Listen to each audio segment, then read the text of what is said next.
Graça e paz, sou o Bispo Rodrigo Fadu, da Comunhão Celta Cristã, e hoje vamos definir o termo igreja propriamente dito. Muitos, quando falam em igreja, logo imaginam os templos, edifícios, paróquias, capelas e catedrais. Porém, igreja não é isso. O termo igreja vem do grego e significa assembleia ou reunião. Então, igreja, no sentido original, nada mais era do que a reunião dos cristãos, seja num templo, como pode acontecer, mas seja também na praça, nas casas, seja nos lares, hospitais, montes, debaixo do viaduto, nos cemitérios, em qualquer lugar que for.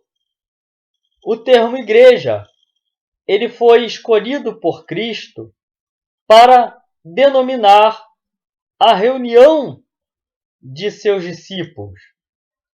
E originalmente significava o corpo místico de Cristo. A igreja nunca foi idealizada por Cristo como uma instituição.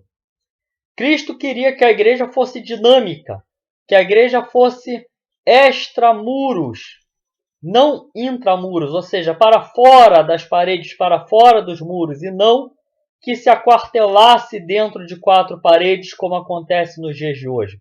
Tanto é que eclésia, além de assembleia, também é formada por duas raízes e pode ser lida como chamados para fora.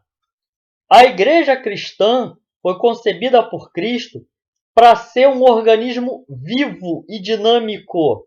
Os apóstolos eram para pregar o evangelho pelas nações, os discípulos eram para pregar o evangelho pelas nações, sem se preocupar com o templo, sem se preocupar com locais, sem se preocupar com nada disso. Hoje nós vemos o cristianismo subdividido em diversas denominações que se auto-intitulam igreja. Denominações que se chamam de igreja e muitas até erguem a bandeira de eu sou a igreja verdadeira. Meus amados e minhas amadas, não acredite no conto do vigário. Nenhuma denominação cristã pode alegar ser a igreja verdadeira. Não importa se seja a igreja católica, a Testemunha de Jeová, igreja mórmon, igreja evangélica, não importa. Igreja não é denominação. A igreja de Cristo verdadeira é composta por todos os cristãos, independentemente de denominação. Eu posso ser batista, você pode ser católico, o teu irmão pode ser presbiteriano, não importa. A nossa reunião como cristãos, isso sim constitui a igreja de Cristo. A igreja ela é um corpo invisível, da qual Cristo é a cabeça. E não, eu não disse errado. Ele é a cabeça, a mesmo, no sentido da cabeça que controla o corpo. Mas também é o cabeça no sentido de liderança. Como corpo místico de Cristo, nós poderíamos entender que as denominações são os membros desse corpo, mas eu sou um tanto tendencioso a rejeitar essa ideia, porque se colocarmos as denominações como membros desse corpo, nós estamos dando legitimidade às divisões que acontecem dentro do seio do cristianismo. Então, os membros do corpo de Cristo são os cristãos, não as denominações. Me desculpe você que defende a tese de que as denominações são membros do corpo de Cristo, mas eu não gosto de seguir para esse lado, porque para mim isso apenas enfatiza a questão da multifacidade, né, das facetas demasiadas em que o cristianismo se tornou.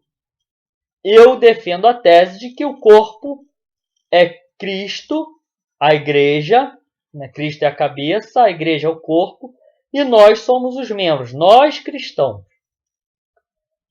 Quando uma denominação se levanta e diz que é a igreja verdadeira, ela está fugindo literalmente do que Cristo falou. Cristo, certa feita, até mesmo advertiu seus apóstolos quando esses esboçaram uma teoria parecida. Eles estavam andando com Cristo e falaram: Senhor, encontramos um grupo que não faz parte do nosso grupo. E eles expulsam o demônio em teu nome. Quer que a gente vá lá e os mande parar? E Cristo falou: não, deixai-o. Não fazem em meu nome? Um reino dividido não subsiste. Demônio não expulsa demônio. Então, Cristo ele não tinha essa ideia de que o meu grupo é o certo. Não. Existia um grupo separado que nem mesmo andava com ele, com Cristo, e Cristo não mandou parar, deixou continuar. Então vamos começar a desconstruir essa ideia de que a minha igreja é a verdadeira. Porque a igreja cristã ela é uma e é formada por cristãos de diversas denominações. A igreja cristã, ela tampouco é apenas a igreja que nós vemos aqui nessa terra. Aqui nós vemos parte da igreja, que podemos chamar de igreja militante. É a igreja composta por nós cristãos vivos, que militamos por Cristo, que militamos pelo Evangelho. Mas também há a igreja triunfante, composta dos cristãos que já partiram dessa vida. Aqueles cristãos que já se encontram do outro lado. E aí nós chegamos num ponto que é delicado para católicos e evangélicos. Afinal de contas, os que partiram, os que já se foram, podem ou não podem estar em comunhão conosco, nós os vivos? Bom, levando em consideração que a igreja é uma, levando em consideração que nós não temos duas igrejas, mas apenas uma igreja, a igreja triunfante, que já partiu, e a igreja militante, que é a que está aqui, são praticamente interligadas, não se dividem, fazem parte do mesmo corpo místico de Cristo. E sabemos nós que a vida não acaba nesse mundo. Ou você acha que, como cristãos, a gente vai para o outro lado e simplesmente ficamos dormindo? Tem uns que defendem essa tese. Os testemunhos de Jeová, os adventistas, defendem a tese da dormição até que o Cristo venha restabelecer o seu reino. Mas a grande maioria defende a tese de que a vida continua no outro mundo. Então, pergunto eu a você, se aqueles que partiram fazem parte da mesma igreja, se aqueles que partiram continuam ativamente no outro mundo, louvando a Cristo, fazendo a obra, por que? Eu pergunto por que eles não poderiam também orar? Estar orando, intercedendo. É de se pensar, não é mesmo? Bom, não vou defender nenhum dogma. Deixo essa semente para quem quiser germiná-la e pensar nisso. Principalmente aqueles mais radicais que acreditam que não há nenhum vínculo entre aqueles que já se foram e aqueles que ficaram. Que essa semente fique aí na tua mente germinando. Então, voltando ao tema principal. A igreja ela é um organismo dinâmico e vivo. As denominações são, infelizmente, apenas caricaturas de igreja. Servem, muitas das vezes, a um propósito, servem muitas das vezes para angariar discípulos e outras vezes, infelizmente, para angariar otários, mantenedores de lobos que vivem de dízimos e ofertas de pessoas que estão dispostas a financiar tais lobos.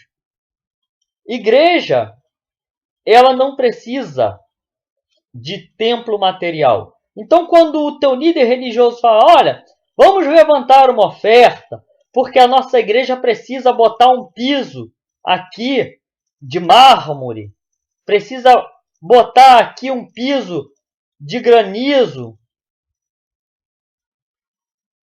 Não caia nessa.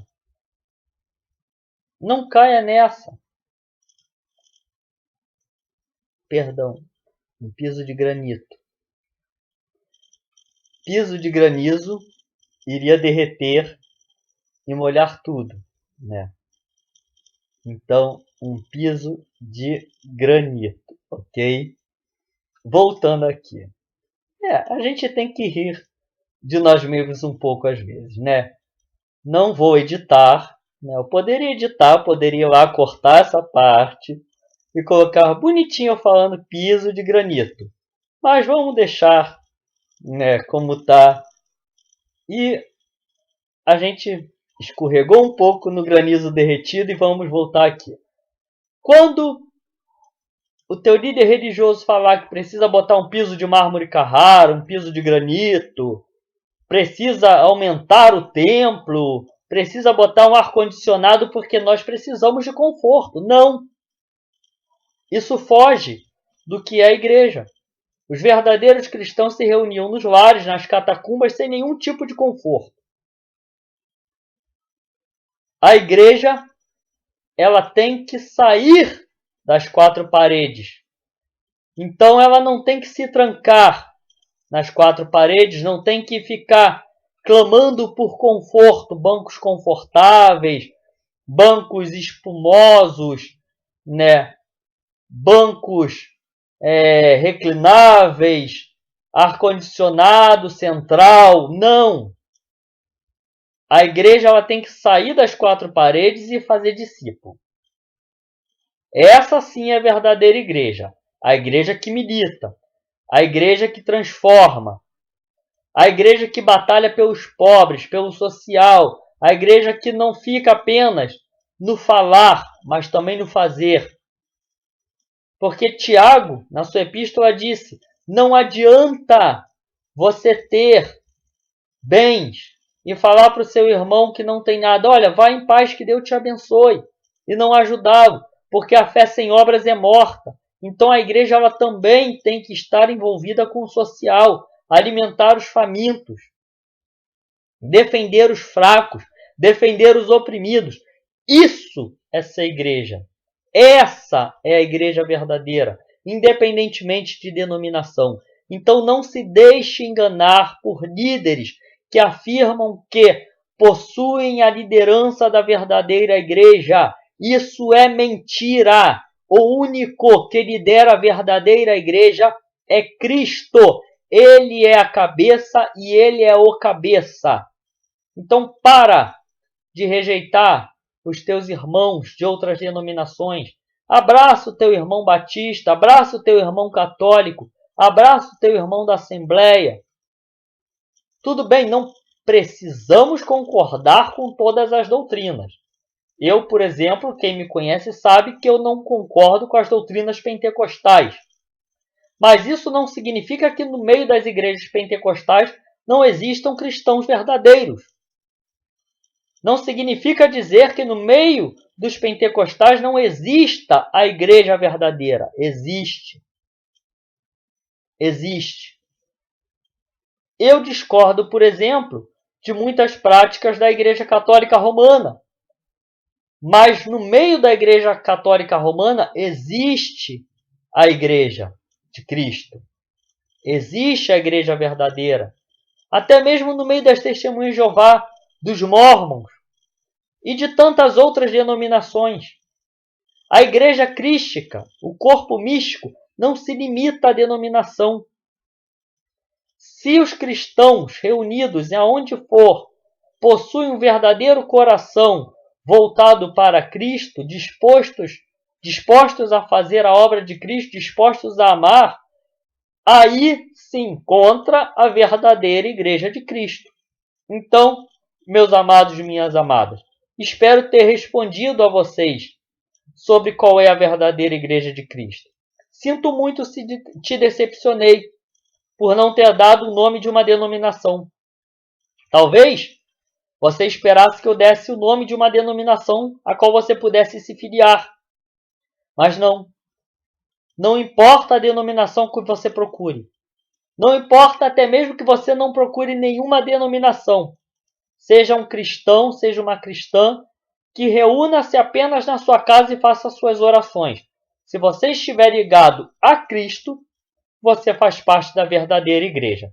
E que Deus nos abençoe em nome do Pai, do Filho e do Espírito Santo. Amém. Então, terminamos aqui mais esse vídeo.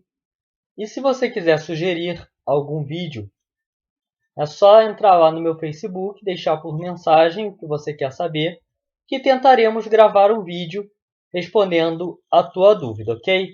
E que Deus nos abençoe.